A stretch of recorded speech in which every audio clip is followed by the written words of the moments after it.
this debt, this destruction. Global news impacts us. We have to change the way we live.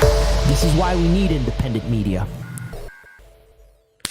Hello and good evening. Welcome to another episode of Hard Lens Media. We got a great show for all of you here watching us today. I'm joined here with my co-host, Daniel Upker. Manning our board is the tech priest engineer, FaZe, who's doing a fantastic job. By the way, everyone, Monday, we have a video that will be premiering. And it's blow your mind. That's going to be, that's like... You're going to be shook. It'll shake you to the core.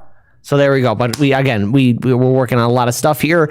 We will also be doing a late evening Rockfin upload too. Again, Rockfin is now in the evening. We're no longer at 4 p.m. We're now using that time frame for other projects here at the studio. Again, Hard Lens Media is live every Monday through Friday at 5 p.m. Central Standard Time. Be sure to subscribe. Be sure to like, comment, share, and subscribe, and hit that ring bell notification. Be sure to subscribe to us on Rockfin. Be sure to subscribe to our fun channel, Chicago Reacts. Join our Discord. Follow us on Twitter. And if you support independent media, please consider being a Patreon supporter as well. But with that being said, Daniel, do you have any announcements you want to share with people before we get started? No, I mean, it's a crazy show today. I mean, that's sort of what we've been talking about before the show is you guys are in for a treat. It's everything's messed up. And as always, folks, this is I think this is going to be a fun episode. You're going to laugh, you're going to cry, you're going to get angry, you're going to get upset. But we here at Hard Lens Media will be right there with you 100% to drag you along because we are, I think we could finally say we are living in a cartoon.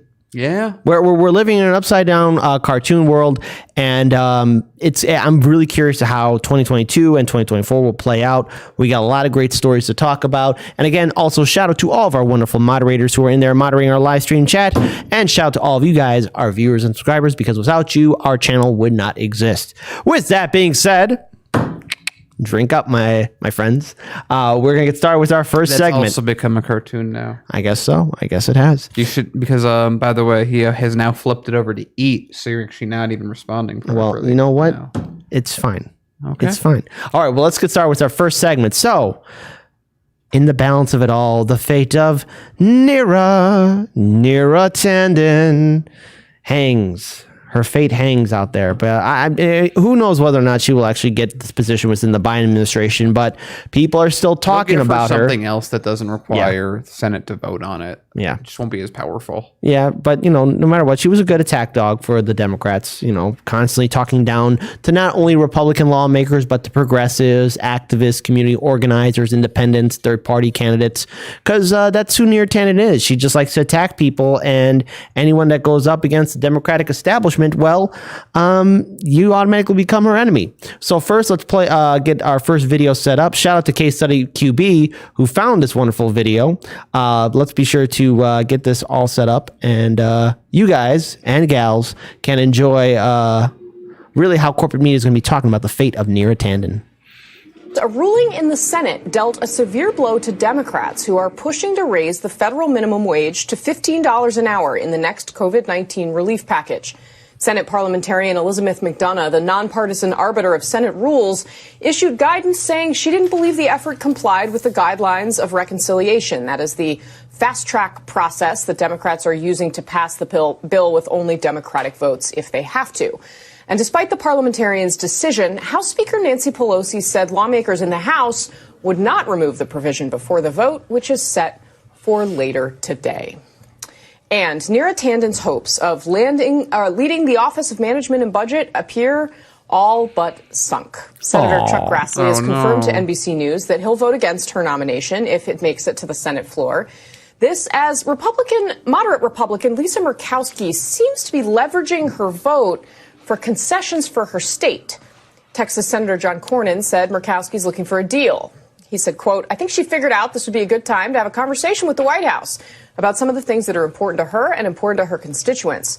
I haven't been privy to those conversations, so I don't know what exactly is being said, but I know she was interested in using this as an opportunity to have that conversation." For now, the White House is sticking by the president's pick. Here's Press Secretary Jen Psaki when she was pressed on Tanden's past Twitter remarks at yesterday's press briefing. When she tweeted that, quote, "a vampire has more heart than Ted Cruz," when she compared Senator McConnell to Voldemort, and when she called Senator Collins quote, the worst. Did those comments meet the president's standard of treating everyone with dignity and respect? When Neera Tanden testified just a few weeks ago, she apologized for her past comments. That's the and that case. she would be joining an administration where, as we've noted in here, there's an expectation of a high bar of civility and engagement, civility. whether that's But you on don't have social to media or in person. And Say we you're gonna do certainly it. expect she would meet that bar. All right, joining us now, co-founder of Punchbowl News, Anna Palmer. Okay, so while we get the second part of that video in that thread set up, let's address something about Neera Tanden and the Biden administration. Okay, Neera Tanden deleted 1,000 tweets. Now, these tweets, I don't care. I mean, she said nasty things, as does everyone on Twitter. I mean, that's what it is. But it's one she big especially cesspool. made a sport of it. Yeah, she really made us sport of it because she was the Democrats' good attack dog. But now here's what I find interesting. The Biden administration saying we want civility. It means don't say anything nasty or mean, but do it in private, but don't do it in on social media. So all this stuff about, how great it is to have a president that's not tweeting or saying mean things. Well, let's look at the policies that he's implementing. The Biden administration, not only is it diverse and they're implementing neoliberal policies, but again, we're going to war. No $15 minimum wage increase, no stimulus check, no student debt cancellation, no nothing. So in other words, Biden's not saying any mean things, but his policies are downright brutal. I mean, what's the difference between him and Trump? Biden isn't saying anything, but probably the reason why he's not saying anything is because he's senile. And Neera Tanden, she's all cool with being part of this administration because she's a good, loyal attack dog and will do whatever she can to protect her fellow blue dog Democrats. So actually, I think because I know Washington loves compromises. Just maybe not the one I'm going to offer, but I got an idea for a compromise. Ready? Let's hear it. If we will accept Neera Tanden's apology, if all college loan holders can apologize away their debt. I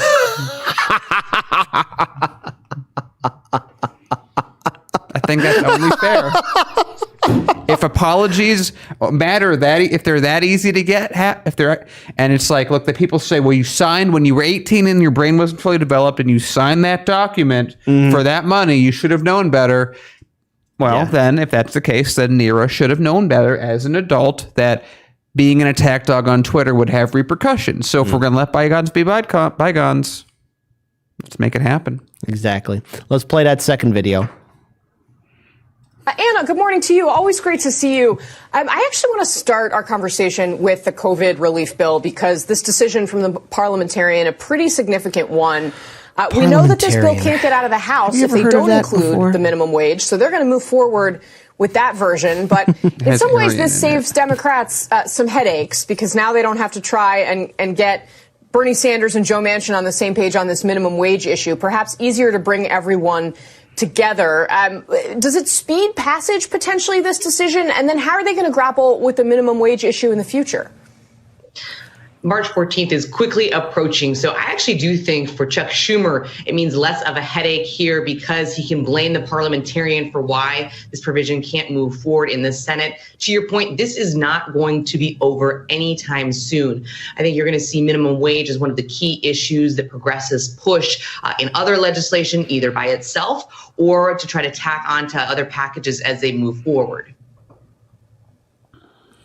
So, Anna, do you get the sense that there is any nervousness about the size of the package among Senate Democrats, like Joe Manchin, Kyrsten Sinema, that could derail this? Or is how can we make this the sense fail? that the need is so great and that the bill is so popular that that's not a concern at this point? There's always concern among some of the moderates, like you mentioned, Joe Manchin, of course, around the size of this bill. It's $1.9 trillion, which is a very large number for them to swallow. However, I have a hard time seeing them tank the president's number one priority, particularly when it is going to be bringing money to state and local, and it is going to help get more vaccine into people's arms. So I do think that's going to be a talking point now that this minimum wage issue has kind of been settled. I love how they're settling minimum wage. I just don't see Joe Manchin saying, no, I can't vote for it. We're just going to have to start from square one.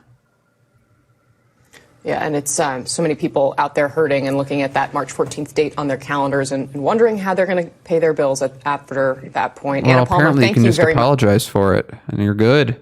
So this is exactly what we come to expect from mainstream media, from the Biden elected government, and it's hypocrisy and nothing much at all. It's hey, again, I'm not joking. They're putting in more effort. The White House is putting in more effort to try and save Neera Tanden's absolutely failed ascent from guard dog from attack dog to guard dog.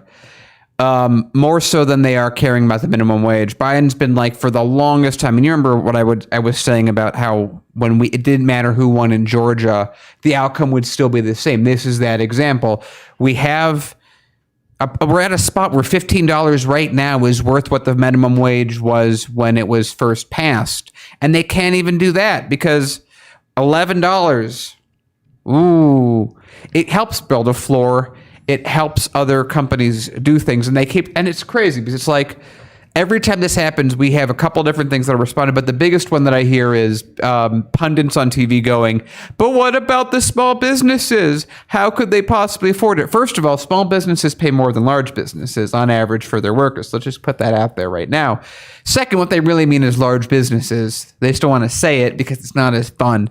But again, what are we doing here except decaying as the largest, strongest empire ever? You know, what I find really disgusting is, because this was a 2-part video on how they connected the $15 minimum wage to also Neera Tanden, and how this entire thing seems to be on the cusp of trying to convince maybe conservative Democrats and Republicans to put Neera in. But one of the things that Biden administration will have to give up on is the $15 minimum wage increase. So the thing is, no matter what happens, Biden and his team will compromise everything that they ran on.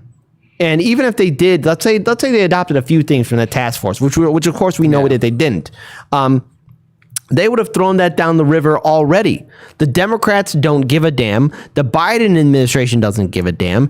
And the whole idea of the fact that right now everyone's still trying to make a big stink about Neera Tanden trying to go into, be part of the Biden administration, because if you don't support her, that makes you a racist or something like that. That is weak identity politics. Let's look at her actions. Let's look at her policies. She's against wage increasement. She's against social programs to help out working class families. She's all on board with being a pirate and taking Libya's oil and using it to pay off our deficit. She doesn't care. Yeah. And the Biden administration doesn't care. So while they are being very civil and nice to all those Biden apologists out there, why are you so quiet now?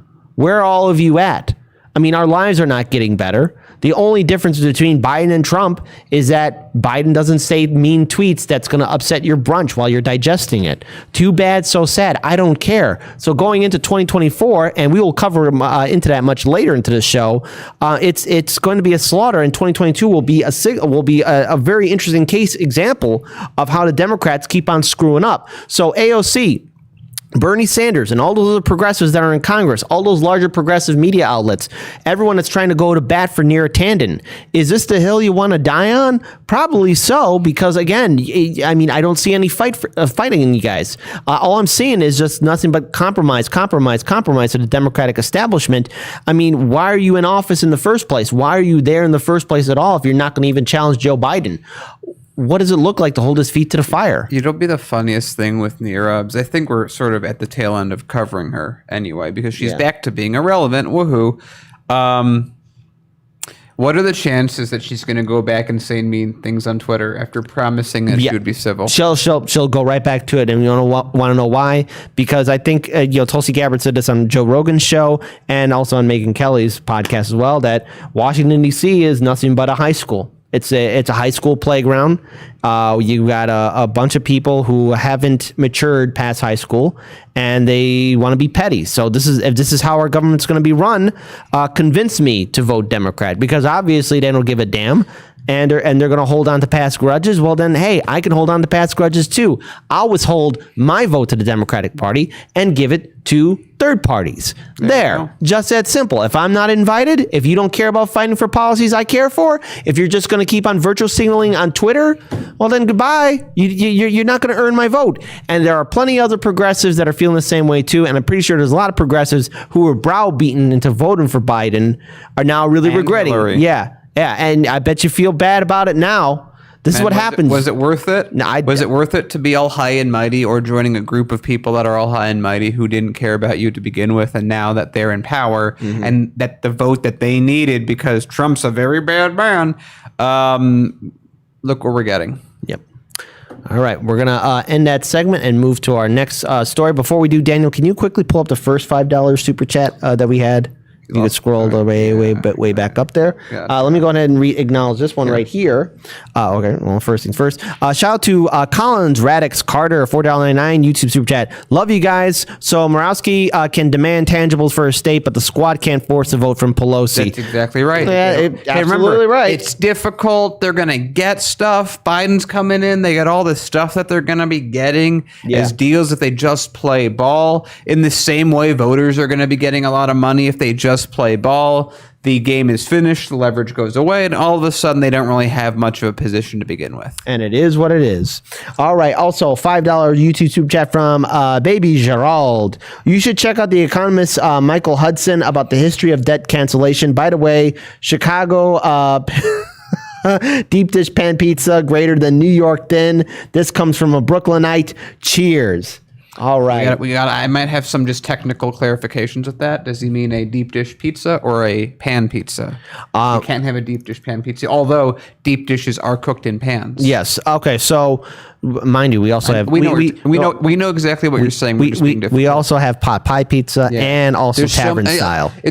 All right. Let me reset that. There's so many variations of wonderful Chicago pizza. I don't know which specific wonderful pizza you're talking about right now. Yeah, take that, Convo Couch. New York style pizza is only one thing. We got three choices because in Chicago, hold on, wait, check this out. You're gonna laugh at this because in Chicago we believe in democracy. And Chicago's the most corrupt city in the country. Yeah, we just won that award again. Yeah, we won it again. We're world heavyweight champions, folks. All right. With that being said, we're gonna move on now to our next segment. Quick, Aspen's like, "There's a pot pie pizza." Yes, there is. Oh, there is. There is. Hey, and look, hold on. Gonna do my AJ impression. You don't have to believe me. No, that's terrible. That was terrible. Oh man, it's been so while since I've heard his voice. Okay, I have to get in the mindset. What were you about to say? You don't have to believe me. You don't have to believe me. You have to believe these dietary supplements that I'm selling, which are fantastic. You can get the Alpha brand that I have, but I just got in stock some of this wonderful Chicago deep. It's delicious. Check my code in the description below. All right, there we go. There we go. All right, with that being said, you have to sort of like be in that. You got to be in the mindset. I see. Yeah. All right, with that being said, drink. Daniel, you got a story for the people. What is going on? I think we're about to do a little segment here. Oh, yeah. Ladies and gentlemen, we're about to Biden it up. Yeah, so everyone, let's just, okay. So, pull up. Yeah, there we go. So America, remember when Trump was president and everything was terrible? And, before then everything was perfect. But when Trump was president, everything was just the worst. Everything fell apart. We kept bombing places, even though we were doing it less than Obama, and that was really bad.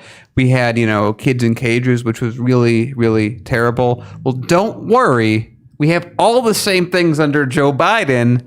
They're just named differently and a little bit worse, depending. So let's first check in with our breaking story. America is back. We are back to blowing up people and their families and their homes in the Middle East, and we're back to the news media going, what did the military say? That's what we're running with. Don't do any more reporting. We got it. Go, go, go. Let's play the video. Good evening, everyone. We're coming on the air with breaking news. Word from the Pentagon that on orders from President Biden, U.S. military forces have carried out airstrikes in eastern Syria, targeting infrastructure utilized by Iranian-backed militant groups. President Biden has been in office for 5 weeks. This is the first military action he has authorized. Chief White House correspondent Kristen Welker has more for us. Kristen, what do we know at this hour? Well, Lester, we know this was a retaliatory action. As you said, late tonight, the Pentagon making this announcement that U.S. forces carried out those airstrikes. They took place in eastern Syria. And again, these were against Iranian-backed militant groups at the direction of President Biden. The Pentagon saying the strike destroyed multiple facilities at a border control checkpoint used by those groups. Now, the Pentagon calls it a, quote, proportionate military response after the U.S. says those groups fired rockets near U.S. troops inside the green zone. And these officials add that, quote, the president will act to protect American coalition personnel. Now, these strikes come just taking a step back as Washington has said it would be open to possible negotiations over Iran's nuclear program, and this could all complicate what is already a very fragile process. Now, earlier this week, White House spokeswoman Jen Psaki said that the U.S. holds Iran accountable for the actions of its proxies. So again, Lester, that is the broader backdrop as we are learning tonight that President Biden did order those attacks in eastern Syria. Lester? So there you guys go. NBC News. This is the Biden administration that we've all been waiting for. Hey, I know I don't even have to say anything because I know because she's consistent that AOC and the squad have already, I'm sure, I haven't even looked. I don't even need to look. They've thrown out tweet after tweet. They've been saying, Joe Biden, how could you do this? We're supposed to be progressive. And, oh, no, they haven't said anything. My bad. It looks like that hypocrisy, that doublespeak is there in full. Whereas, you know, I just toot our own horn a little bit. I don't know if it's that much of a toot. It's we've been like, hey, can we not do these wars? Can we not blow up people? And I love how they said like, oh, a rocket was aimed like in the vicinity, and it's like we've seen that how that works with like Palestine, where it's like some guy has like a balloon that he's crafted together out of nothing that's on fire. He's like, maybe I'll burn down some of the corn. I have no way to guide this. I don't know what's going on at all. It ain't gonna work out. And then Israel's like, okay, we're gonna kill 20 people. And so in Syria, I remind you, is a sovereign nation that's allied with Russia, that the U.S. hasn't declared war on, but it's just bombing and has connections with Iran. But that doesn't matter because the U.S. is going to determine who you get to be in contact with. Also, very fair point at the end. We're trying to get Iran back on the negotiating table for the Iran deal that got torn up under Trump, which, granted, was a really bad thing that Trump did. One of the worst things in his administration, if you ask me. But what has the Biden administration been doing to deal with it? If I was the Biden administration, I would be like, Iran, we're really sorry. What can we do to make this right? We will immediately pull back the sanctions for the negotiation. Maybe if you don't go through, we'll put them back on. But we understand that the only reason these sanctions are here is because you've been attacked. And the deal that we signed in good faith has been torn up, and we're incredibly sorry. What's Joe Biden been doing? Nah, they gotta unilaterally stop their nuclear. He sounds just like Trump. Remember Biden? What did he say to us? What did he say to all of us? Nothing's going to fundamentally change. Nothing will fundamentally. Nothing will fundamentally change. Congratulations, everyone. That's the truth. In fact, we're escalating again. Can we get the camera on me for a second? Can you guys? I love it. Perfect timing too. Look at this. First of all, number one, folks, I could feel it. Just how great it is. The diversity, the strikes that the Biden. I just know those bombs. They're not going to hurt anybody. Wait. It's yeah, you know what I'm talking about. Wait. Okay, ready for this? Here's the real difference. This is what really truly makes Biden great. Ready? Yeah. When Trump bombed the Middle East, he had 5 separate white guys bombing it. When Biden bombs the Middle East, he has a white straight guy, a white gay guy. He has a Latina woman doing it as well. Mm-hmm. He has someone who used to be Muslim, and also someone who is I don't know, lesbian or something, like a black lesbian. That's the difference of the Biden administration. Look at that rainbow coalition. I mean, you could tell that when the Biden administration is dropping, that they're dropping it with love, and also they care, because if they didn't, they wouldn't have told us anything. So there we go. So see, yeah, it's there like you it's a go. proportional strike. They launched probably based on historical things, and the fact that again the news is literally just going, well, the military said this happened, so it must be true. But someone in the area shot a missile or missiles in the green zone that were unguided, that didn't do anything. They just landed in an area. And so we blow up a few blocks of infrastructure. And by the way, I'm not sure if they mentioned it, but usually, you know who's in that infrastructure? People. I want to say this. So here's the thing. Where is the progressive pushback? Now, I've seen on social media and Twitter, and I could pull up all the tweets of Cenk Uygur of TYT saying, oh, we were going to have to push back against Biden and all those stuff. Like, don't give me this fake outrage stuff. Throughout all of 2020, what did the larger progressive outlets like the Young Turks or Majority Report or even CNN, MSNBC, CBS, ABC, everyone that had a blue check mark on social media, all the larger corporate media outlets, they're all saying that Biden and his administration are more responsible, that they're going to fight for progressive issues. I remember people were saying that Biden was the next FDR. Does this seem like something FDR would do? I mean, look, there's no progressive policy for any working class citizen.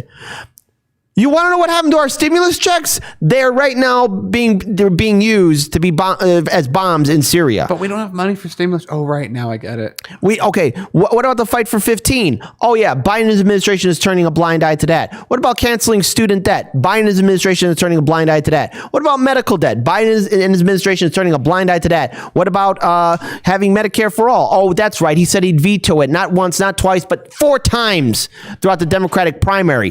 This is what to expect from the Biden administration. They are bombing homes and civilians in a country that we haven't declared war on, that's allied with Russia.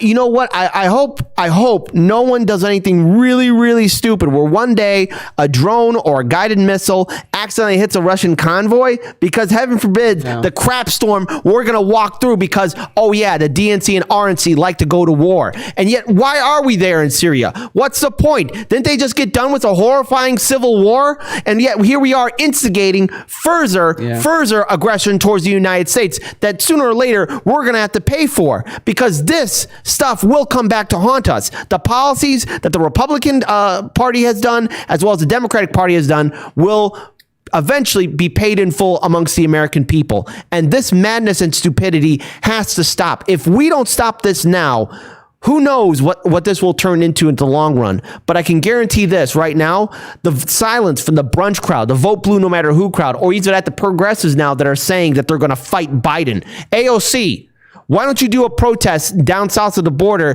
especially in front of those facilities where the kids are still in cages? Bernie Sanders, what are you going to do about your good friend Joe Biden? You know, he's your friend, right? You said that during the Democratic primary debates. He's your good friend. You're going to have to own up to it. So that means, Bernie, you're going to have to talk to your friend. How do we hold Biden's feet to the fire if he's not going to be listening to any of us?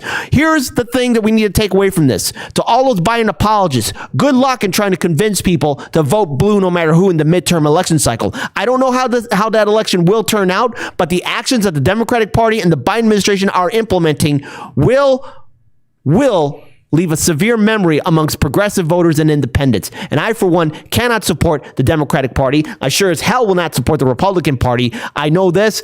I have to step away from the two-party system because the two-party system has made it very clear to all of us, whether it's Trump or Biden, nothing will fundamentally change. The only difference is everyone's saying, oh, wow, look how presidential Biden is, or wow, look how polite and civil his administration is. If his administration is so damn civil, why are we still bombing women and children? Where are all those feminists at? Where are those Me Too and Time's Up? Those women and children are being bombed by us.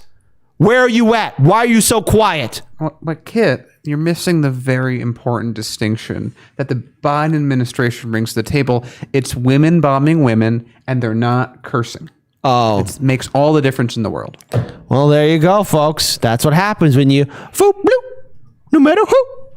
And, you know, going into 2024, I'm going to save it for my other story later on. Yeah. All right. But with that being said, we are going to move on now to our next segment. I don't think we got any YouTube super chat, but we did get a couple of Streamlabs super chats, which are really awesome. Let's pull up the first one. $25 from, I think, Mona Carmona. Oh my goodness. I think it's Mona Loves Kit. Oh. This is from Mona Loves Kit. Hey guys, first, I can't put any punctuation because it will cut off my message. I have no clue why. But I have to say, 1, F Biden. 2, but we can push him left, so don't worry, guys. And 3, love you guys. Keep up the great work, especially you, Kit. Oh, Mona. No, we love you, and we love all of you who are supporting us because we are so grateful and thankful that all of you are so faithful to us here at Hard Lens Media. There we go. And then one from Wendy Melly, $10. Where the heck is AOC on Biden bombing Syria like when she criticized Trump? Awfully quiet. Isn't she still in Texas helping out there for what seems greater and greater political reasons? Here's the thing. AOC, are you going to hold a protest or rally by those facilities that are filled with kids in cages still? I mean, granted, they got a new name, but I mean... They're now temporary assignment. It's not permanent. They're temporary child allocation buildings for overflow purposes. It's like George Carlin's skit. It's like, it's not shell shock. It's PTSD. Where is AOC? Where is AOC? Oh, I don't know. They're out there to earn political points. And here's the crazy thing to think about. You know how Joe Manchin has basically taken over the everything because of his one vote? Yeah. Can you remind me, is Senator Sanders a senator? Yeah. Does he also have one vote? Yeah. But Dan, hold on. Listen, this is something you and I learned the hard way in 2016 and 2020. You're asking Bernie to fight, which is something he doesn't know how. Right. He's friends with Biden. He's friends. He's good. They're good friends. Yeah. It's like, again, but I understand. It's like if you're at brunch, you would really rather just see 2 women police officers shoot someone than a fight to break out in the table next to you. I understand. That is awesome. Hold on. Before we get to our next segment, I got to read this live stream chat from Margot Drogos. AOC is MIA.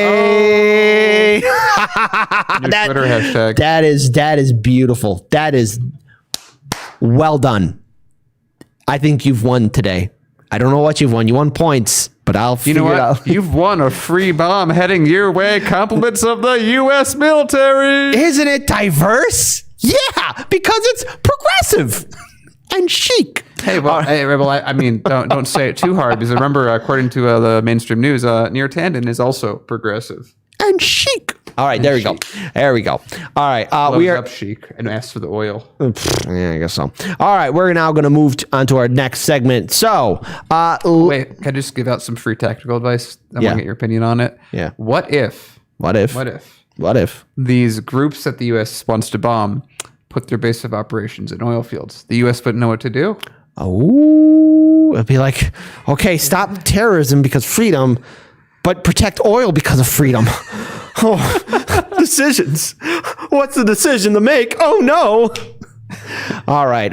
Enough of that. Now let's move on to our next segment. So, turns out, I guess the fight for 15 has died because the Democrats aren't going to fight because you're asking the Democrats to fight. That's too difficult. Joe Manchin said no. So, well, here's the thing about Fight for 15, Daniel. It's that the progressive movement is basically... See, the thing is, when the progressive movement voted for Biden and the Democrats, we didn't use our political power. And because we had people in leadership roles or who had larger platforms basically saying, hey, we got to stop Trump, what are we getting in return? We voted for the lesser of 2 evils, and what does it cost us? We're not getting student debt canceled. No medical debt canceled, no Medicare for all, no rebuilding into our infrastructure, not stopping climate change. There's still money in politics. No checks, no stimulus checks, no wage increase. And again, I guess nothing has fundamentally changed. So let's pull up this video from Case Study QB. And look, this is from an excerpt from Morning Joe. And here's the thing. I really like that the guest brought up this fact that, like, look, looks like there has to be another pathway to get a $15 minimum wage increase. It's probably going to be the same way as cannabis, unfortunately, which is that it's going to be a state-by-state issue. By the time we get every state to go 15, though, it'll need to be 25. Actually, it'll need to be much higher than 25 at that point, Daniel. It'll need to have to be much higher than 25. So let's play this video again. Shout out to Case Study QB. Follow him on Twitter. You just heard Minority Leader Mitch McConnell say there shouldn't be a $15 minimum wage hike. If you want to do that, do it separately. Do you expect that at the end of the day, when all is said and done, there is a minimum wage hike in the COVID relief bill? No, Willie. Unfortunately, no. I think that's one of the things that's going to be pushed by the wayside because symbolically, at least, the Democrats know they've got two things they got to push for. They got to somehow get a stimulus check that goes to people that at least adds up to $2,000 at some point. They do not want to be slammed next summer when it comes to the 2022 election time by not having gotten those $2,000 checks or some variation of that to people. They can always fight for a $15 minimum wage. They can fight for that at the state level. They can fight for that at the federal level. So I think that's going to go by the wayside. But here's, I think, the larger problem here, and we've seen this. We've seen this with gun reform. We've seen this with immigration reform, where there's such a clear disconnect between Republican leadership in the House and Senate and what regular people want. I don't know any regular person out there who is out of a job right now, who has a spouse out of a job right now, who's trying to make ends meet. We're forgetting about the large number of Americans who've had kids have to move back in with them, relatives have to move back in with them because they've lost jobs that'll never come back to this pandemic. No regular person is angry about getting a check. No regular person right now in America is saying, yeah, I think the next 6 months are going to be significantly better the way that Mitch McConnell is saying. So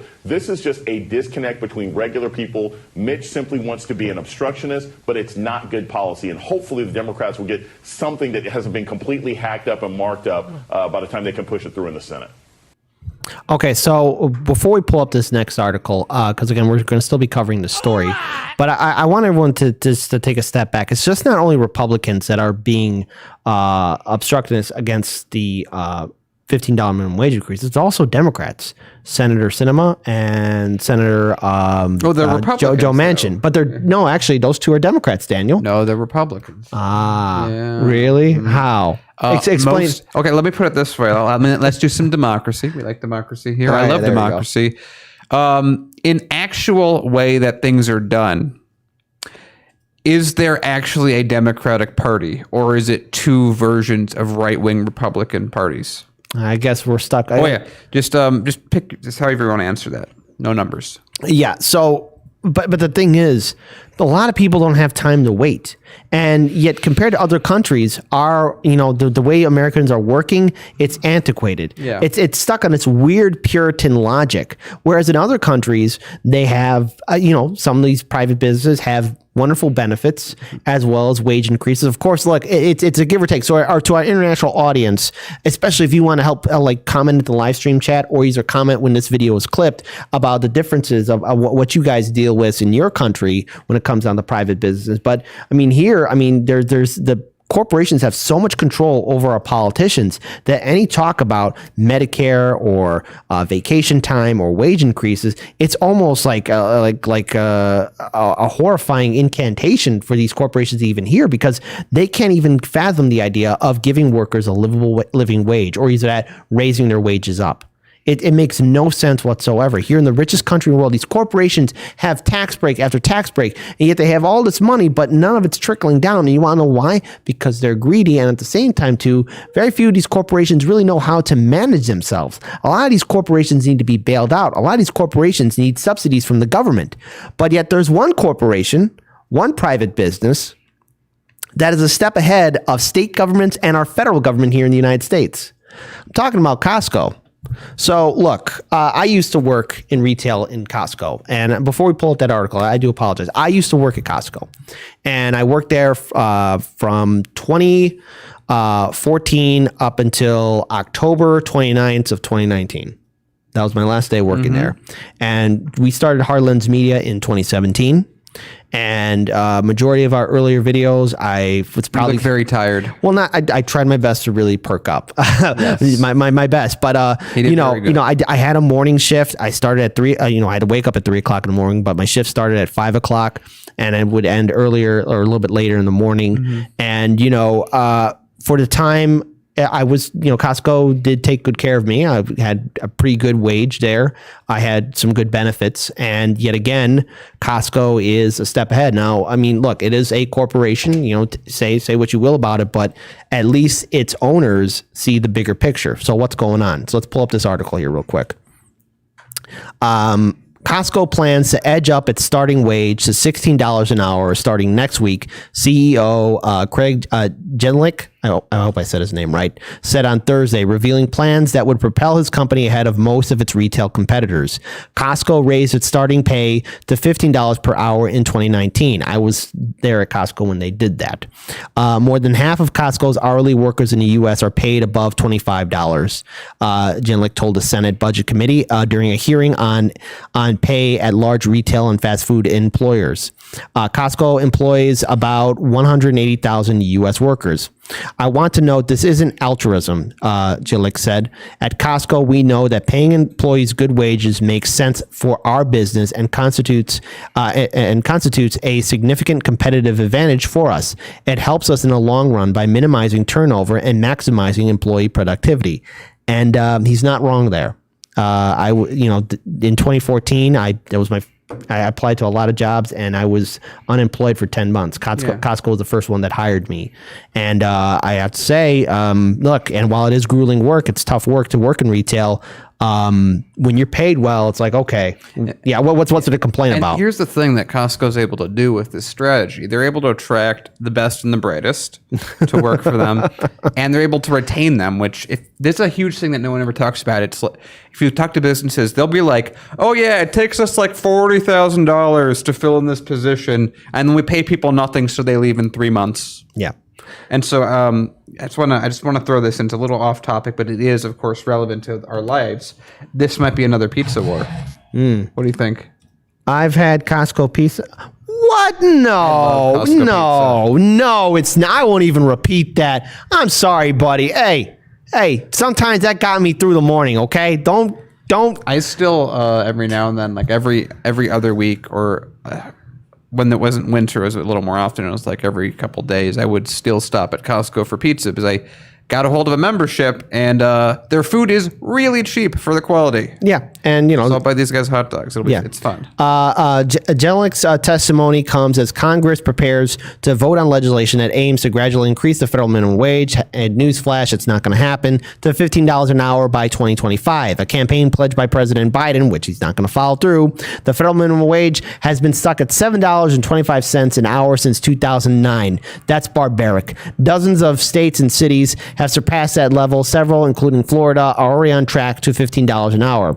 Again, I just want everyone to understand that other corporations are not doing this. Other corporations are not following this example. But the thing is, when you treat your employees right, when you treat your workers right, they're going to work hard for you. Also, there are other reports showing that there's a lot of consumers that are happy that Costco is doing this for their employees. Because the thing is, you also got to take in the consumer. Oh, gee, I'm shopping at Costco. Oh, wow, is it really clean here? They're really working hard here. The customer service. Now, look, it varies from here and there. Sometimes you might run into a bad employee. Yeah, I have. But, it happens. It happens everywhere. But the thing is, what a lot of consumers like is, oh, the employees are happy. They're being taken care of. But yet, why is it a private corporation is doing this faster and more effectively and more efficiently than at state governments or even our own U.S. government? And just sorry to interrupt. On top of that, I think there's another way we need to interpret this whole thing, which is, why is it that after being told by every person in Washington, mainly Joe Manchin, but many people in Washington, that businesses, and they always bring up small businesses, even though we know they mean large businesses, that they can't survive. They could never, if you paid people a reasonable amount, their company would just collapse like it's made of straw even. Costco is here showing that that's BS, that you can, in fact, pay people a wage, and it might just work out really well, and you might not have as much turnover, and you might have employees that are trying to keep their jobs because they enjoy working there based on the options available. But no, the take from the U.S. government is $11, if that is too much. We should really not pay people any amount of money. Yeah. Everything should just stay the same because we can't change anything because our donors would be unhappy. Also, on another note, too, especially on the off chance if Costco executive management is watching this, congratulations. You are the remnants of what U.S. businesses used to do. Very few U.S. businesses actually take care of their employees or treat them like family. And the thing is, you better keep at this policy because it's going to keep consumers coming to you. Your employers will keep, your employees will keep on working hard for you too. Now, is retail a tough business? Yes, it is. I worked on it firsthand, especially the morning shift, afternoon shift, evening shift. It's a tough, grueling job. But when you are taken care of and you have benefits as well as a livable wage, yeah, it's worthwhile. But the thing is, Costco is the minority in this. Jimmy Dore has brought this up on his show on how Sears used to do the same thing. Montgomery Wards, all this stuff. Jimmy Dore has brought this up. But the thing is, so many corporations aren't doing this. Is Walmart doing this? Is Amazon doing this? No. Amazon has its workers. Pee in a bottle, wear a diaper. No, not only pee in a diaper. No, pee in a diaper. That works too. Yeah, pee in a diaper, crap in a diaper, whatever you want to do. Crap in a bottle. Yeah, crap in a bottle. Yeah, hey, do whatever you want to do. But also they have Amazon. Amazon also has its employees working in warehouse facilities that are at risk of a COVID-19 outbreak or already have a COVID-19 outbreak. See, this is the problem that we're seeing with larger businesses that think they keep on treating people like they're nothing. Costco is showing how to treat people properly. I just wish our state governments and our elected officials in the United States government would act differently as well. But sadly, they don't give a damn. Yeah, story of America, everyone. Yeah. All right. With that being said, we're going to move on now to our next story. Going from one story on industry and media. Wait, actually, we got 2 Streamlabs super chats. Yes. So, FaZe, who sent them to us and what did they say? What's going on? What is going on? Damn it, I didn't mean to leave Daniel out. Love you too, Daniel. You do so much for indie media and it cannot be said enough. Thank you. It's very kind of you. From Hemp Hog, is racism a faith? The dictionary defines faith as a strong belief based on apprehension rather than proof. Basing decisions on apprehension, whether it's skin tone, the spiritual, or any other idea, is never a good practice. Yeah, I think I made this point a while back when we did a lot more Chicago coverage.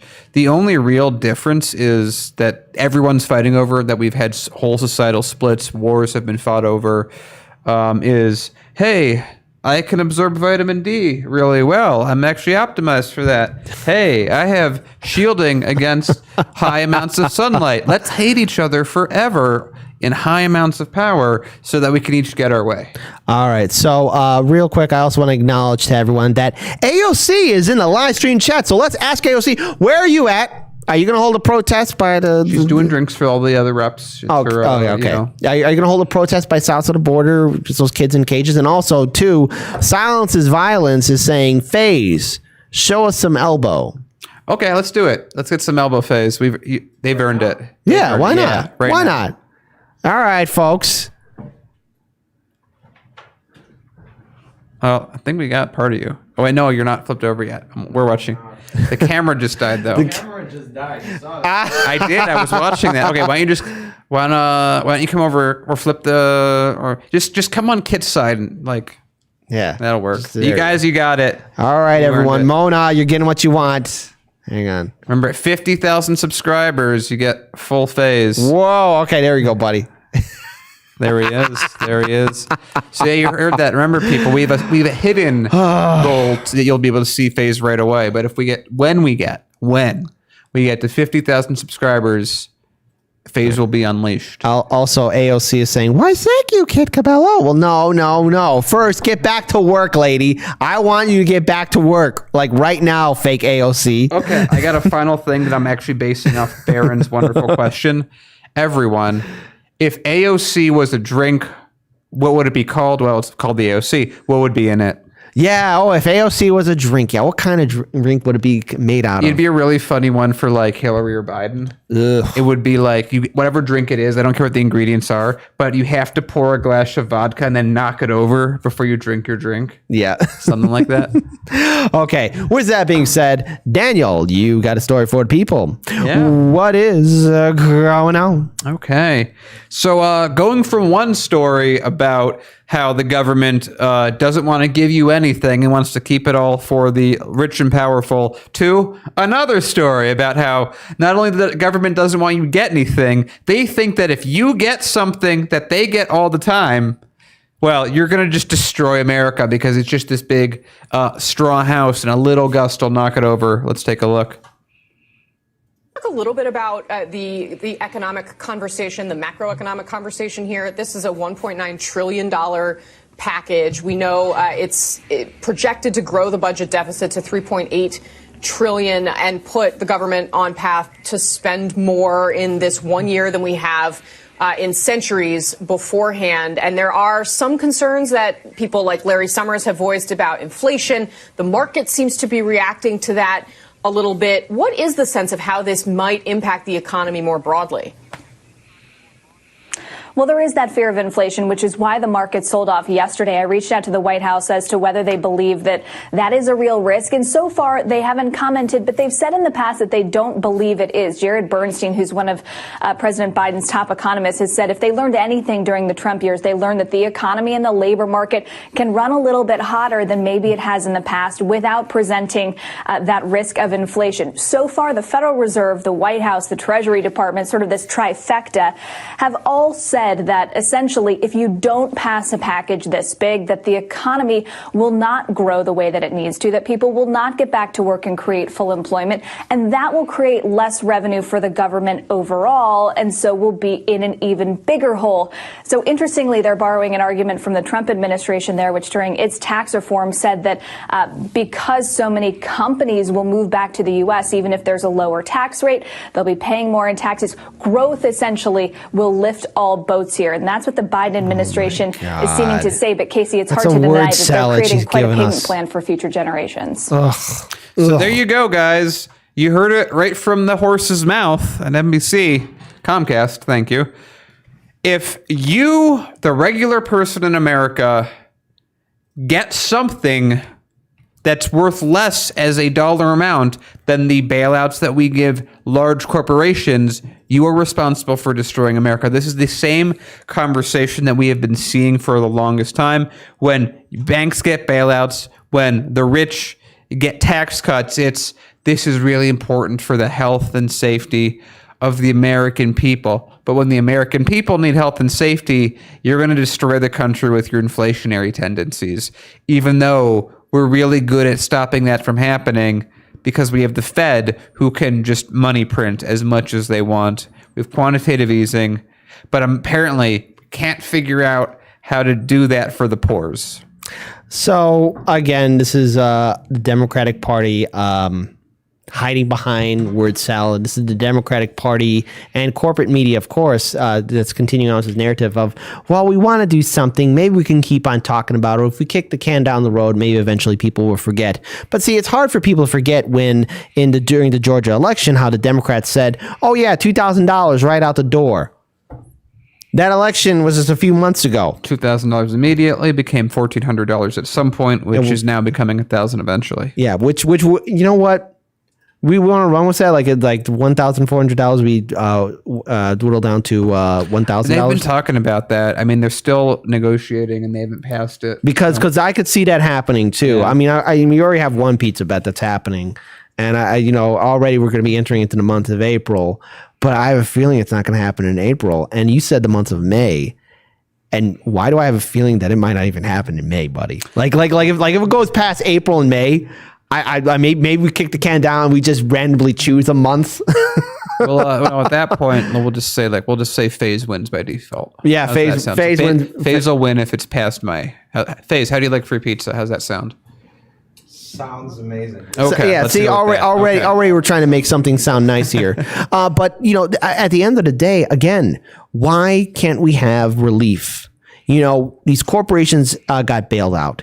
The banks got bailed out. The politicians increased their benefits. Oh, I just realized what the problem is. What is it? Guys, we've screwed up. We haven't done the obvious thing. What is it? Why haven't all of us been spending $80,000 a year on lobbyists? Why are we so stupid? How did we not that's think of right. That? That's the way you got to do these things. I'm so sorry. We've been failing you as a news company. You just spend $80,000 that you have on hand every year. And get all the stuff you want. Yeah, just get a loan from your parents. That's it. Just a small loan. Just a small loan of $1 million. and just buy yourself a politician. No, actually, it's even more simple than that. None of us are smart. The real smart people, what they do is they choose to be born to families with wealth. That's the majority. The majority of people that are wealthy have chosen that path, and we should have. But but seeing all this again, I'm really curious how open a lot of progressive voters will be to being abused again or keep on falling in line to the vote blue no matter who mindset. Because because here's the thing: 2016 we had Trump versus Clinton. I just wanted, because maybe just a little off subject from our story, but we had Trump versus Clinton. Of course, they were the two most hated candidates in American politics, right? Then we go into 2020. We have Biden versus Trump. Now, a lot of people are there are a lot of people who are traumatized by Trump or saying we can't have a second term of Trump. And so, there was Biden. And then we're going to make the conditions that allow it to happen anyway. Right. But the problem is you had a lot of people who had power. You had corporate media. You had larger progressive outlets on social media. You had blue checkmark people. You had celebrities. You had the whole shebang saying, oh, we got to support Biden because it'll be better than Trump. But the thing is, nothing has changed. So I'm wondering, all those progressives and independents that did vote for Biden, will they do it again? Will they vote for Democrat in 2022? How often can people take this kind of abuse? Because after seeing 2016 and going through 2020, you're a fool to believe that the Democratic Party can be reformed. Just as Democrats tried, our revolution tried, brand new Congress tried, and seeing what's the lack of pushback from the 15 progressive congressmen and women down on the force of vote petition, they're not pushing back against Biden. They're awfully silent with the fact that we bombed Syria again. We haven't got our $2,000 stimulus checks. And yeah, they might be tweeting things out, but deeds, not words, actions, not statements. Do something. AOC, why don't you hold a protest in front of Nancy Pelosi's office? Bernie Sanders, why don't you challenge your good friend Joe Biden, right? Because your other good friend Joe Manchin is doing that, and everyone is bowing down to him. Bernie, why aren't you using your power? Why aren't the progressives fighting? It's a fool's errand to try and reform the Democratic Party. We have to look at other options, because after hearing that video, and again, shout out to Case Study QB, be sure to follow him on Twitter. All this stuff that we're seeing is that the Democrats will not help us out, and they're going to assume that progressives will fall in line and vote blue no matter who. Yeah, and what I think we should do if we're in a situation to do this in the next election, depending on things work out, I would love in the city at least, if we had basically money to burn, if we could just buy a lot of advertisement spaces on at bus stations that just said Democrats or Republicans suck. Why are you even voting for them? Yeah, why vote? Because you're thinking, if you're a diehard Democratic voter or a diehard Republican voter, congratulations, you are a very good puppet. You're falling for the propaganda that divided Americans for years. You're falling in line with what the corporate narrative is giving you, and you're only voting for Team Red or Team Blue because it's something that you've been trained to do. Break away from that training. Break away from that mentality and mindset. It's one big club, and you will never be part of it. Unless you're willing to compromise your values and your soul just to be part of that top 1% club. I was literally going to say, except AOC, but you did it. You just described the formula, so it works even better. Yeah, and AOC seemed to give up on her values. So there we go. So since we're going to move into the middle of this, I've been watching everyone's talk about the drink for AOC, and I think I've kind of mishmashed a Frankenstein answer that I think everyone will appreciate. This is the AOC drink.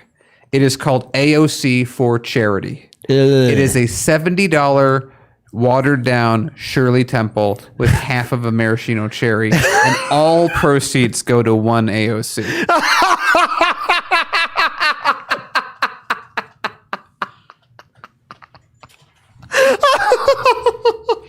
AOC, eat your heart out. Oh, okay. See, now that's funny.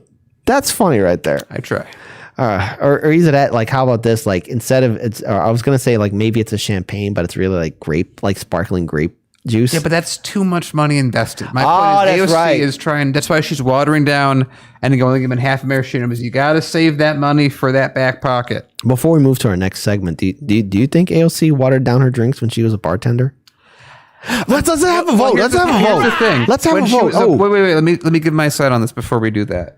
I think the better thing would she be more likely to water them down? Now, I think when she was a regular bartender, she did not.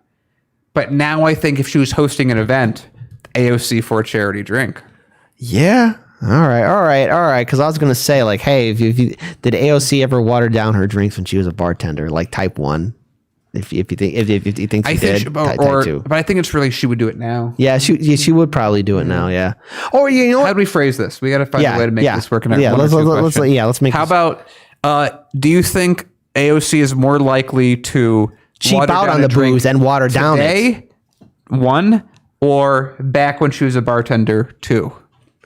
We'll let you decide. Again, Dan, why don't you say the question one more time? Oh yeah, if you think that she's more likely to water down a drink and make a AOC for charity today, 1, or if she did it continuously or more when she was a bartender, type 2. All right, there we go. All right, with that being said, we're going to move on to our next segment. Before we do that, we got some chat supers. We got a Streamlab chat and a super chat. First, I'm going to read the YouTube super chat, and then Daniel, why don't you tell people about the Streamlab chat? What the difference is? Okay. Sure. Shout out to oh my goodness! Oh no! There we go. Salt Lake. She's a spitter. Dino. I hope I say your name correctly. I'm sorry, Dino Pantalucas. I hope I said your name correctly. Great channel and great community you've created. Keep up the great work. Keep punching up. Well, you keep on doing the great work. Thank you so much for the YouTube super chat. We will keep punching up. And the thing is, this is a great channel. And the reason why it's a great channel isn't because of what me and Daniel have done. It's what our community has built. We have, let's say, undisputed, we have the most cordial, welcoming chat on YouTube News. I mean, I think there's no question. Yeah, and the thing is, that doesn't happen often, but we are very proud of this community. And it, again, between March of 2020 up to September of 2020, we were shadow banned. It's this community and our viewers and subscribers that saved Hard Lens Media and 99 Perspectives. This studio exists because of our supporters, and that's a fact. And I am humbled by it.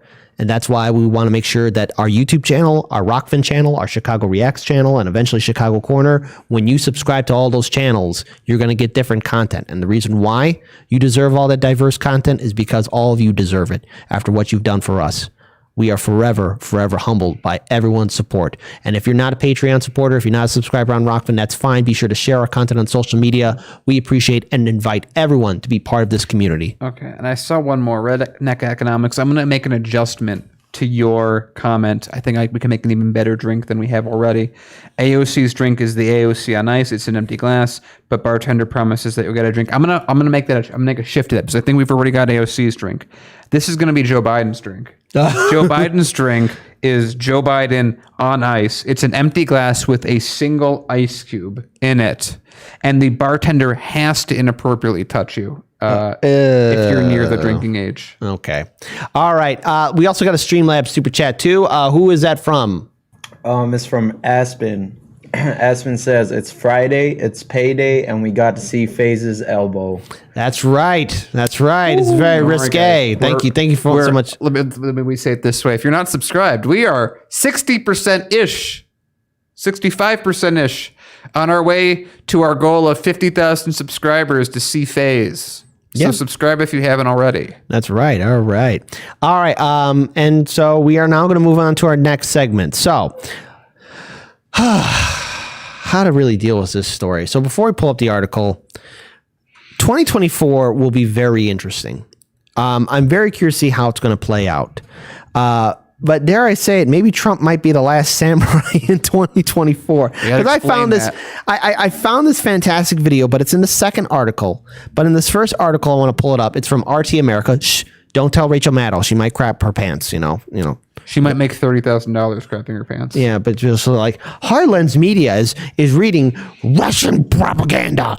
But no, this isn't propaganda. It turns out Turtle Boy Mitch McConnell, our good friend, Republican friend, says he'd absolutely back Trump as a 2024 GOP nominee, as polls show 46% of Republicans would ditch the party for the ex-president of the United States. So, Senator Mitch McConnell said he would absolutely support Donald Trump as the party's next presidential pick, taking a more friendly tone after a recent poll found nearly half of the GOP would dump the party for the former president of the United States. So already, Trump's legacy is that he destroyed the Republican establishment. Which, by the way, if you go back to our coverage, I think probably on Facebook of 2016. That was the big thing I said Trump was going to do.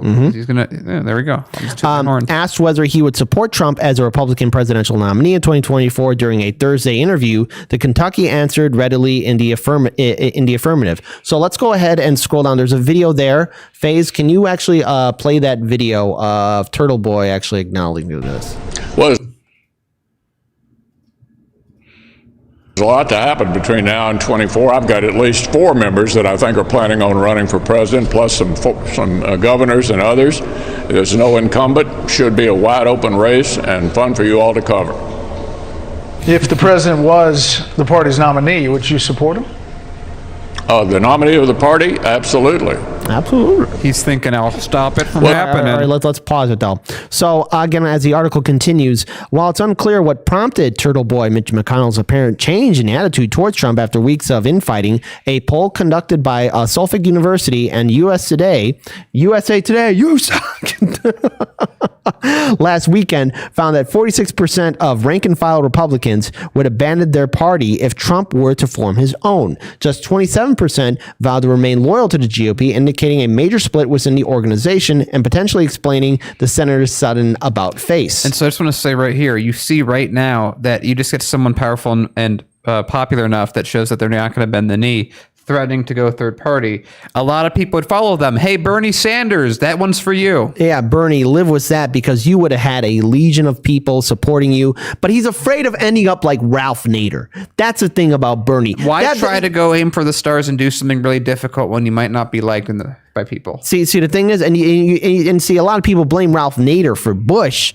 No, it's Al Gore and his campaign that did a crappy job, especially with the voter recount as they focused on one state. Yep. And if they had asked for every state to be recounted, they would have won. Yep. But see, the thing is, the Democrats have no backbone, and Bernie Sanders, case in point, not once but twice, you did the same damn thing. But yet Trump, you think Trump and the Republicans voters give a damn about the two-party system or anything else? No, they don't. Already, Trump has a lot of political ammunition, and if he's smart and if he surrounds himself with probably more competent people, he could effectively bring in a lot of change. The article then goes on to continue. Again, great work from RT America. The Senate Minority Leader's comments followed a bitter dispute with Trump in recent weeks, in which McConnell accused the former president of disgraceful dereliction of duty over his action leading up to the January 6th riot on Capitol Hill, for which he was impeached by the Democratic majority House. While McConnell ultimately voted to acquit, he nonetheless blasted Trump for false statements, conspiracy theories, and reckless hyperbole, while insisting that he was practically and morally responsible for provoking the unrest.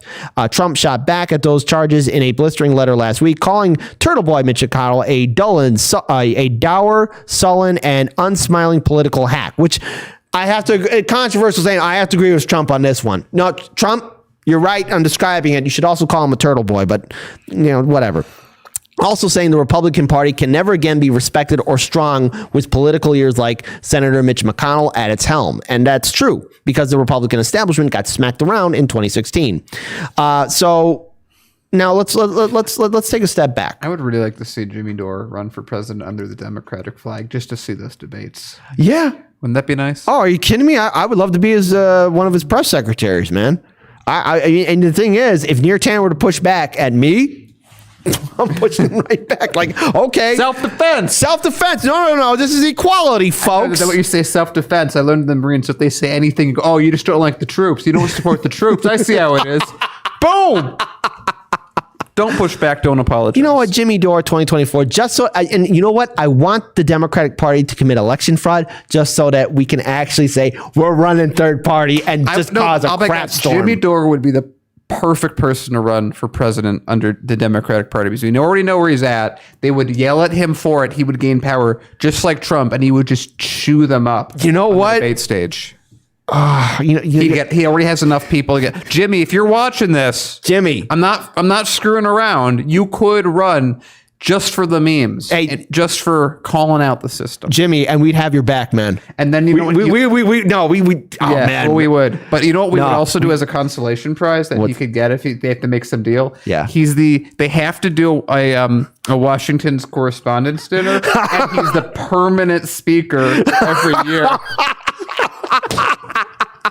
Jimmy, if you're on the off chance, Or you guys can just tell Jimmy. Just tell Jimmy we said this. No. It wouldn't be that hard. Jimmy has everything built in already. He has the size. Let's do it. Why not? Let's do it. Hey, Harlan's Media's got your back, Jimmy. If you want to do this, just give us a call. We'll support you. We got it. We'll roll into your Midwest whatever. But hold on. We're getting off track, but it's still working. Yeah, because I want to pull up this last article. So, FaZe, when you pull up this article, there's going to be a video down there.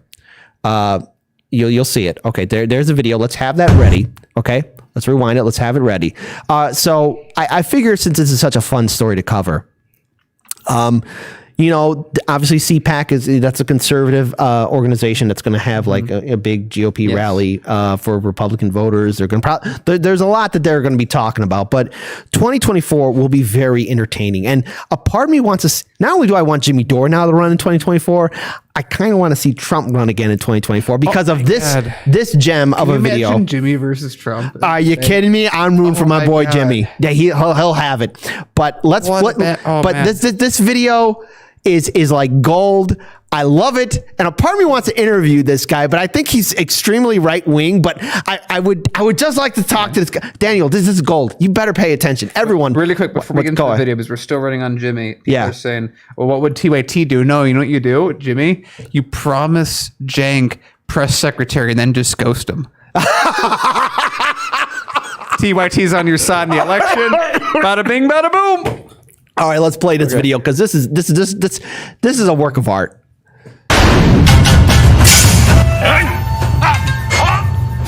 The last samurai is right back.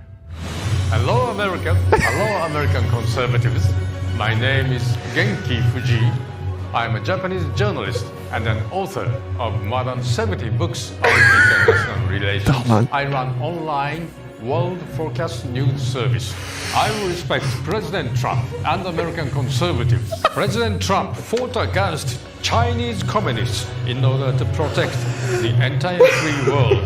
President Trump, he's a real American samurai.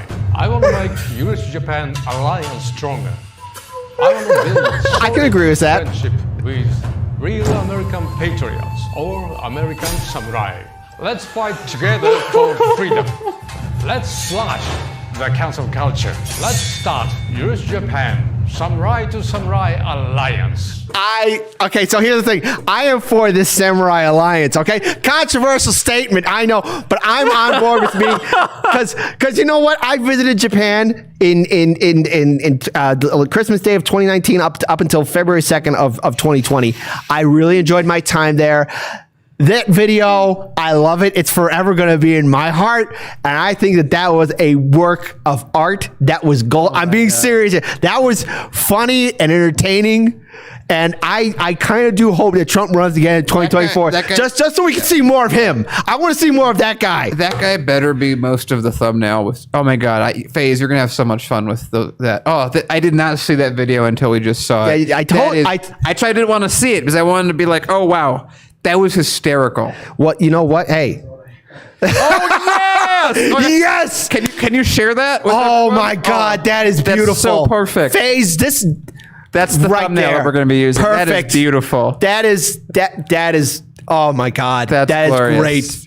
That is a work of art. See, the thing is, to our viewers and subscribers, to our Patreon supporters, when you support us in the studio, you're also helping us support FaZe. He has set a standard here. I know we're going off subject with this article here. About 40% of what we get goes to FaZe. Yeah. Anyway, so keep FaZe fed. He will keep making amazing content. Yeah, exactly. I for one support a stronger alliance between Japan and the United States, American samurai and Japanese samurai. Let's work together. And Turtle Boy Mitch McConnell is crapping his pants because he knows that the GOP doesn't have a chance without a Trump 2024. I mean, it's a real fact. I, for one, accept the support of the Japanese samurai and the shogun. They support me against the bad deals made against China that China's made against us. They understand our plight. Man, it's been a while since Trump's been in office. I've sort of forgotten how to do his voice. That sounded like like Trump trying to do like a Japanese accent somehow. Daniel, you don't understand. Right. You gotta be very huge. Right, I gotta use my voice. You gotta use your voice. I gotta kind of sound Gotta like be I just huge. ate a block of Play-Doh, and it's sort of caught in my throat. No, I can't. I used to be really good at it. Because Daniel, you don't have a winner's mentality. Here's the thing. It's a lying liar mindset that you have. You got to be huge. Okay, I'll get the winner's mindset of a guy who lost the election to a guy that was just like. But actually getting back to the case in point of this article of what we covered in the first article. The GOP already knows. Huge, guys. Oh, there it is. I got it back. Guys, this is the best thing ever. We get the support of the Shogun, my guy, the best that they're sending over, voting for me, Donald J. Trump, for America 2024. That's that. So, look, again, it's quite clear that the GOP and people like Mitch McConnell realize that the GOP is not their old party anymore. It's Trump's party. He won over the common people. He's won over a lot of people to still remember him. And if Trump is smart, he has a lot of political ammunition that he could use against the Democrats should he choose to run in 2024.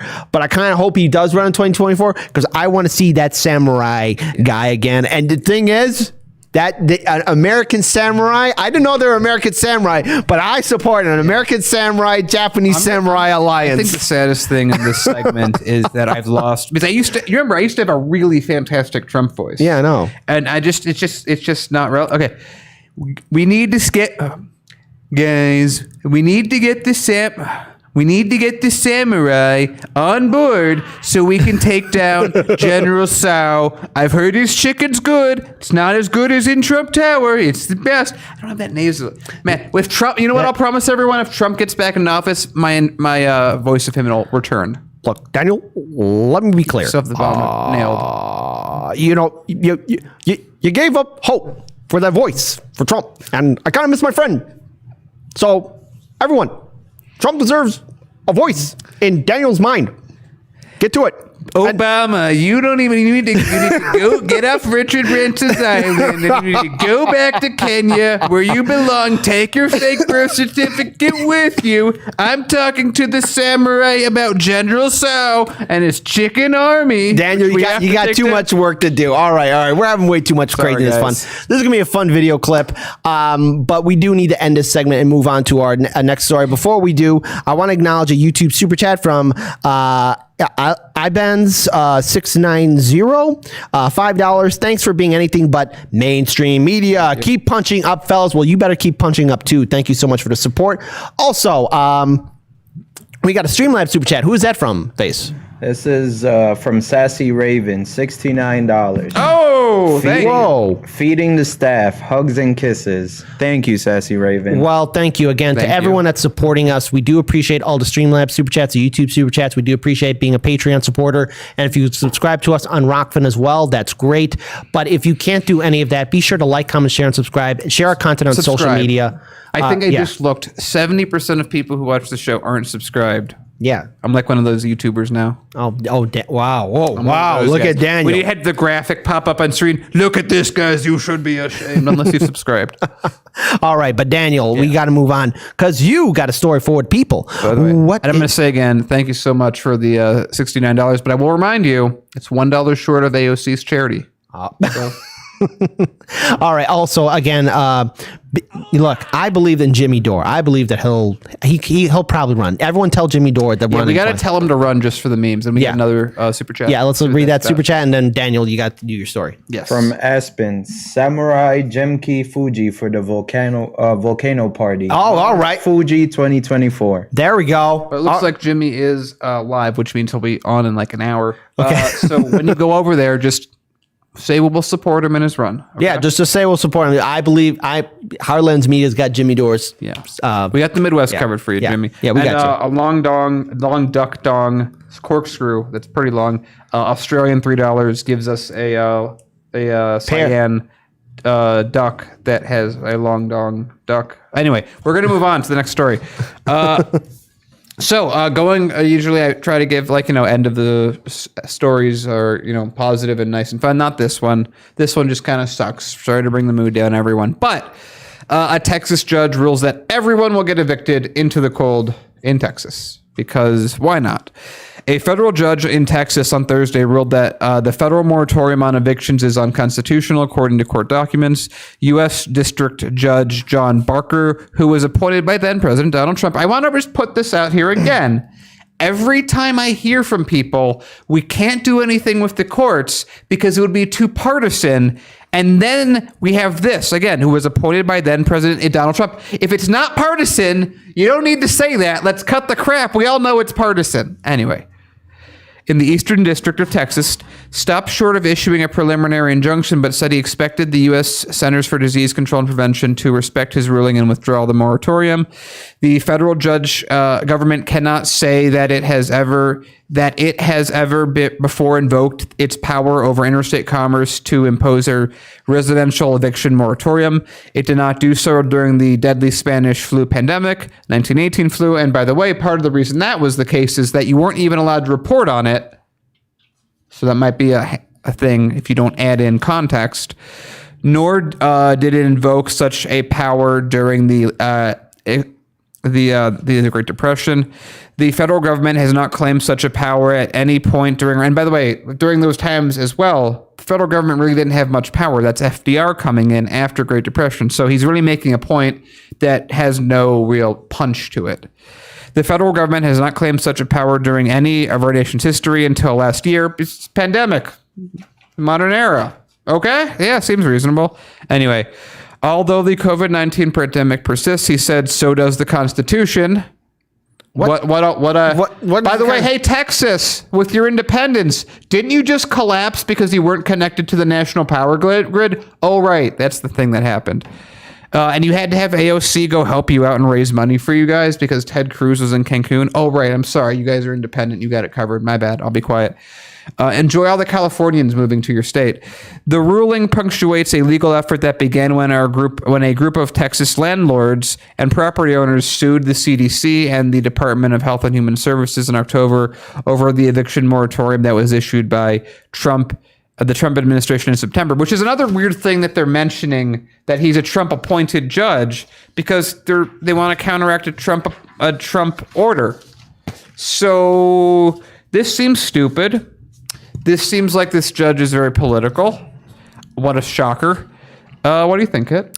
There's a couple things I want to take from the article. So first, number one, a lot of people in Texas, a lot of them similar to Illinois, like we live in gerrymandered districts. So the Republican establishment, just like how the Democratic establishment has in Illinois, has a monopoly over voters there. There's a lot of voters that really probably didn't know who this judge is, or they just voted for him, or is it that judge just got into office because in Illinois, I don't know how it is similar to other states, but there are certain races where, there's only one person running for a judge seat or like some sort of committee seat, and they're not being challenged. And so some people either choose not to fill in that square box at all, or they don't know who this person is. And there's a lot of lack of information of who these people are. And this judge is showing just how heartless he is towards regular people in Texas, because it's the people of Texas right now that are victims not only of U.S. policies, but of local Texas state policies as well. This is where the citizens of Texas need to step up because their infrastructure was not fully prepared for this amount of freeze. Now, here in Illinois, we're used to these kind of deep freezes. But the thing is, I could see more of these deep freezes happening again in 2022, in 2023, because climate change is a real disaster that we have to deal with, and we have to be prepared for all the challenges that will be coming our way.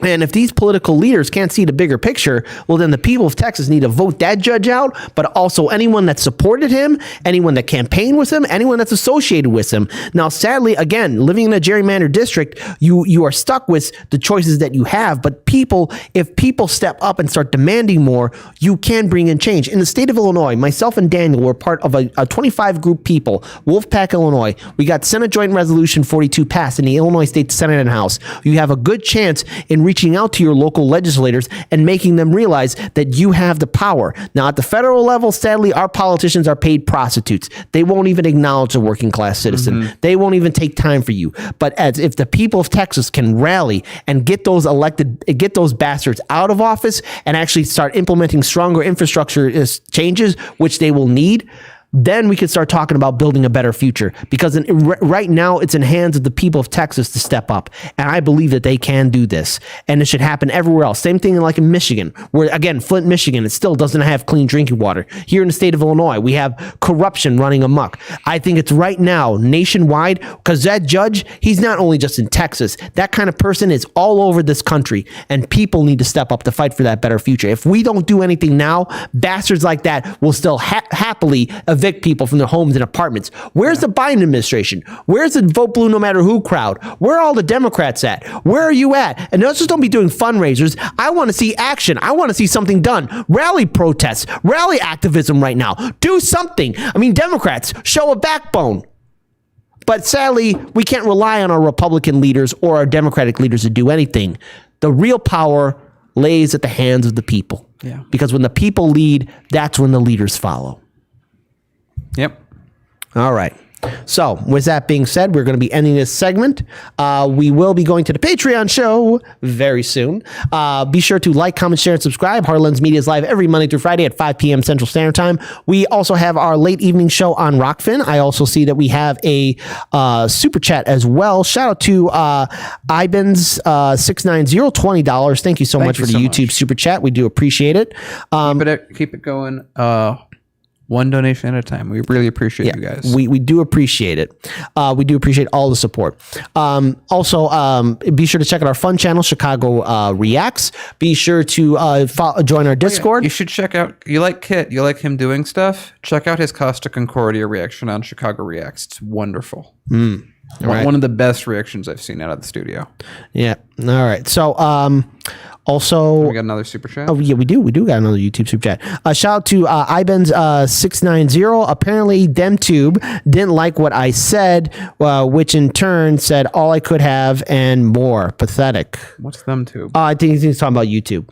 So that's clever. Hold on, wait. Did you write something in your? Because I don't see anything written in your $20 super chat that you gave us, my friend. Maybe YouTube censored him.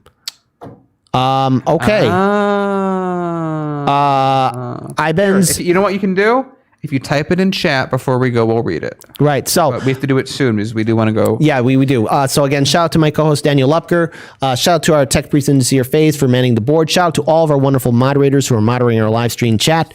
Again, Heartlands Media is live every Monday through Friday at 5 p.m. Central Standard Time. Be sure to check out our Rockfin evening show. Be sure to subscribe to us on Rockfin. Be sure to subscribe to our fun channel, Chicago Reacts. Join our Discord. Follow us on Twitter. If you support independent media, please consider being a Patreon supporter for our show.